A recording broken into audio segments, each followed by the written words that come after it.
ತುಲಾರಾಶಿಯವರ ಯುಗಾದಿ ವರ್ಷ ಭವಿಷ್ಯ 2026-27ನೇ ಇಸ್ವಿಯಲ್ಲಿ ಯಾವ ರೀತಿಯಾಗಿರುತ್ತೆ ಅಂತ ನೋಡ್ತಾ ಹೋಗೋಣ. ಅಂದರೆ ತುಲಾರಾಶಿಯವರ ನೋಡಿ, ಈ ಸಲದ ಸಂವತ್ಸರ ಅಂತಂದರೆ ಪರಾಭವ ನಾಮ ಸಂವತ್ಸರ 19/3/2026ರಿಂದ 6/4/2027ರವರೆಗೆ ಬರುತ್ತೆ.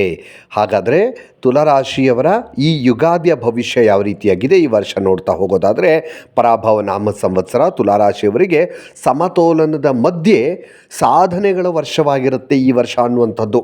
ಆದಾಯದಲ್ಲಿ ನಿಮಗೆ ಬಹಳಷ್ಟು ಏರಿಕೆಯನ್ನು ಕಾಣ್ತೀರಿ. ಅಂದರೆ ಕಳೆದ ವರ್ಷಕ್ಕೆ ಹೋಲಿಸಿದರೆ ಈ ವರ್ಷ ಇನ್ನೂ ಹೆಚ್ಚಿನ ಆದಾಯವನ್ನು ಮಾಡೋದಕ್ಕೆ ನಿಮಗೆ ಸಾಧ್ಯವಾಗತ್ತೆ. ಹಾಗೆ ಹೊಸ ವ್ಯವಹಾರ ಮಾಡೋದಿರಲಿ ಅಥವಾ ಪಾರ್ಟ್ನರ್ಶಿಪ್ ಅಥವಾ ಪಾಲುದಾರಿಕೆಯಲ್ಲಿ ಅಥವಾ ಹೆಚ್ಚುವರಿ ಕೆಲಸಗಳಿಂದ ಈ ಎಲ್ಲದರಿಂದ ನಿಮಗೆ ಹಣಕಾಸಿನ ಲಾಭ ಅನ್ನುವಂಥದ್ದಾಗತ್ತೆ. ಹಣಕಾಸಿನ ವಿಚಾರದಲ್ಲಿ ನೀವು ಬಲವಾಗ್ತೀರಿ, ಪ್ರಬಲರಾಗ್ತೀರಿ. ಆದರೆ ಖರ್ಚುಗಳೂ ಕೂಡ ಹೆಚ್ಚಾಗೋ ಸೂಚನೆ ಇದೆ. ಹೇಗೆ ಆದಾಯ ಬರುತ್ತೋ ಅದೇ ರೀತಿ ಖರ್ಚುಗಳು ಕೂಡ ಒಂದಷ್ಟು ಜಾಸ್ತಿ ಆಗ್ತವೆ. ವಿಶೇಷವಾಗಿ ಮನೆ ಸುಧಾರಣೆ ಮಾಡೋದಕ್ಕೆ ಮತ್ತು ಅಥವಾ ವಾಹನವನ್ನು ತೆಗೆದುಕೊಳ್ಳೋದಕ್ಕೆ ಖರ್ಚಾಗಬಹುದು. ಮತ್ತು ಕುಟುಂಬದಲ್ಲಿ ಶುಭ ಕಾರ್ಯಗಳಿಗೆ ಹೆಚ್ಚಾಗಿ ವೆಚ್ಚ ಆಗುವಂತಹ ಸಾಧ್ಯತೆ ಕಂಡು ಬರ್ತಾ ಇದೆ ಈ ತುಲಾರಾಶಿಯವರಿಗೆ.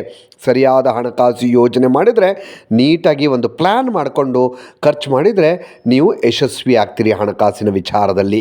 ಇನ್ನು ಉದ್ಯೋಗ ಕ್ಷೇತ್ರದಲ್ಲಿ ನೋಡೋದಾದರೆ ತುಲಾರಾಶಿಯವರಿಗೆ ಹೊಸ ಹೊಣೆಗಾರಿಕೆಗಳು ಅಂದರೆ ಬಡ್ತಿ ಸಿಗುವಂಥದ್ದು, ಇನ್ನಷ್ಟು ಜವಾಬ್ದಾರಿ ನಿಮ್ಮ ಮೇಲೆ ಜಾಸ್ತಿ ಆಗುವಂಥದ್ದಾಗತ್ತೆ. ಮತ್ತು ನಿಮ್ಮ ನಿರ್ಧಾರ ತೆಗೆದುಕೊಳ್ಳುವಂಥ ಸಾಮರ್ಥ್ಯ, ಸಮತೋಲನದ ಸ್ವಭಾವ ನಿಮ್ಮ ಮೇಲಾಧಿಕಾರಿಗಳಿಗೆ ಇಷ್ಟವಾಗುತ್ತೆ.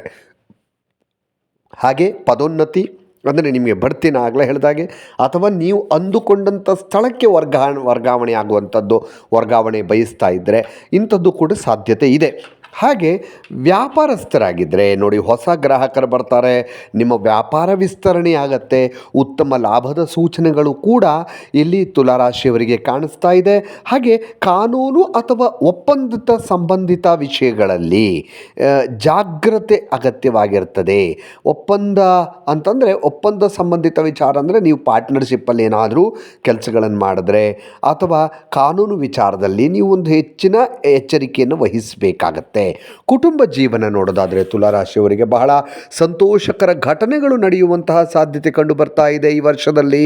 ಹಾಗೆ ದಾಂಪತ್ಯ ಜೀವನದಲ್ಲಿ ಬಹಳ ಹೊಂದಾಣಿಕೆ ಕಾಣಿಸುತ್ತೆ ಮತ್ತು ಪ್ರೀತಿ ಹೆಚ್ಚಾಗುತ್ತೆ, ಬಾಂಧವ್ಯ ಚೆನ್ನಾಗಿರುತ್ತೆ, ಗಟ್ಟಿಯಾಗುತ್ತೆ ಇನ್ನಷ್ಟು. ಹಾಗೆ ಅವಿವಾಹಿತರಾಗಿದ್ದರೆ ತುಲಾರಾಶಿಯವರು ಈ ಒಂದು ವರ್ಷದಲ್ಲಿ ನಿಮಗೆ ವಿವಾಹದ ಯೋಗ ಕೂಡ ಕೂಡಿ ಬರ್ತಾ ಇದೆ.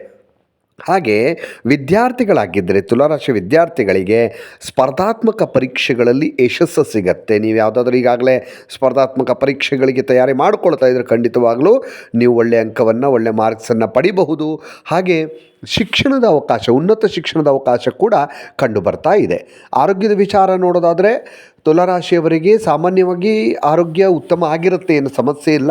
ಆದರೆ ಕಿಡ್ನಿ, ಬೆನ್ನು ಮತ್ತು ಈ ಒಂದು ಬೆನ್ನು ಮತ್ತು ಹೊಟ್ಟೆ ಈ ಸಂಬಂಧಿತ ಸಮಸ್ಯೆಗಳು ಕಂಡುಬರುವಂತಹ ಸಾಧ್ಯತೆ ಕಂಡುಬರ್ತದೆ. ನಿಯಮಿತವಾಗಿ ವ್ಯಾಯಾಮ ಮಾಡಿ ಅಥವಾ ಒಳ್ಳೆ ಆಹಾರವನ್ನು ತೆಗೆದುಕೊಳ್ಳೋದ್ರಿಂದ ಇದನ್ನು ಕೂಡ ಕಮ್ಮಿ ಮಾಡ್ಕೋಬಹುದು, ನೀವು ನಿಯಂತ್ರಣಕ್ಕೆ ತರಬಹುದು. ನೋಡಿ, ಧಾರ್ಮಿಕ ಯಾತ್ರೆ ಕೈಗೊಳ್ಳೋ ಸಾಧ್ಯತೆ ಇದೆ, ದೇವಾಲಯ ದರ್ಶನ ಮಾಡುವಂತಹ ಸಾಧ್ಯತೆ ಇದೆ, ಅಥವಾ ಶನಿವಾರ ಶನಿ ಆರಾಧನೆಯನ್ನು ಮಾಡ್ಕೊಳ್ಳಿ, ಬಹಳ ಶುಭಕರವಾಗುತ್ತೆ. ಮತ್ತು ಶತ್ರುಗಳಿಂದ ದೂರ ಇದ್ದಷ್ಟು ವಿವಾದಗಳನ್ನು ತಪ್ಪಿಸ್ಕೊಳ್ಳೋದು ಒಳ್ಳೆಯದು. ಶತ್ರುಗಳಿಂದ ಆದಷ್ಟು ದೂರ ಇರೋದಕ್ಕೆ ಪ್ರಯತ್ನ ಪಡಿ ಈ ವರ್ಷದಲ್ಲಿ. ಒಟ್ಟಾರೆ ಈ ವರ್ಷ ತುಲಾರಾಶಿಯವರಿಗೆ ಒಟ್ಟಾರೆಯಾಗಿ ನೋಡೋದಾದರೆ ಗೌರವಯುತವಂಥ ವರ್ಷ ಇದು, ಗೌರವ ಸಿಗುವಂಥ ವರ್ಷ, ಆರ್ಥಿಕ ಬೆಳವಣಿಗೆಗೆ ಸಾಧ್ಯವಾಗುವಂಥ ವರ್ಷ, ಜೊತೆಗೆ ಕುಟುಂಬದ ಸಂತೋಷ ನೀಡುವಂಥ ಸಾಧನೆಯ ಸಂವತ್ಸರವಾಗಿರುತ್ತೆ ಈ ಒಂದು 26-27 ಅನ್ನಂಥ ವರ್ಷ. ನೋಡಿ, ಇಲ್ಲಿ ನಿಮಗೆ ನಕ್ಷತ್ರಗಳು ಚಿತ್ತಾ ನಕ್ಷತ್ರ 3 ಮತ್ತು 4ನೇ ಪಾದದವರಾಗಿರ್ತಾರೆ ಇಲ್ಲಿ ಈ ಒಂದು ತುಲಾರಾಶಿಯವರು. ಹಾಗೆ ಸ್ವಾತಿ ನಕ್ಷತ್ರದಲ್ಲಿ 1, 2, 3, 4ನೇ ಪಾದ, ವಿಶಾಖ ನಕ್ಷತ್ರದಲ್ಲಿ 1, 2, 3ನೇ ಪಾದ. ಅದೃಷ್ಟದ ಸಂಖ್ಯೆ ಅಂತಂದರೆ 6. ಶುಭ ಬಣ್ಣ ನಿಮಗೆ ತುಲಾರಾಶಿಯವರಿಗೆ ಗುಲಾಬಿ ಬಣ್ಣ. ಶುಭ ದಿಕ್ಕು ಅಂತ ನೋಡೋದಾದರೆ ಪಶ್ಚಿಮ ದಿಕ್ಕು. ಲಕ್ಷ್ಮೀ ದೇವಿಯ ಆರಾಧನೆ ಮಾಡಿಕೊಂಡ್ರೆ ಇನ್ನಷ್ಟು ಹೆಚ್ಚಿನ ಫಲಗಳನ್ನು ನೀವು ಪಡ್ಕೊಳ್ಳುವಂಥ ಸಾಧ್ಯತೆ ಖಂಡಿತವಾಗಲೂ ಇದೆ. ಇನ್ನಷ್ಟು ವಿಡಿಯೋಗಳಿಗಾಗಿ ಮೀಡಿಯೇಟಿನ್ ಕರ್ನಾಟಕ ಚಾನಲನ್ನು ಸಬ್ಸ್ಕ್ರೈಬ್ ಮಾಡಿ ಹಾಗೂ ಹೊಸ ಹೊಸ ವಿಡಿಯೋಗಳ ಅಪ್ಡೇಟ್ಗಳಿಗಾಗಿ ಬೆಲ್ ಐಕನನ್ನು ಕ್ಲಿಕ್ ಮಾಡಿ. Thank you.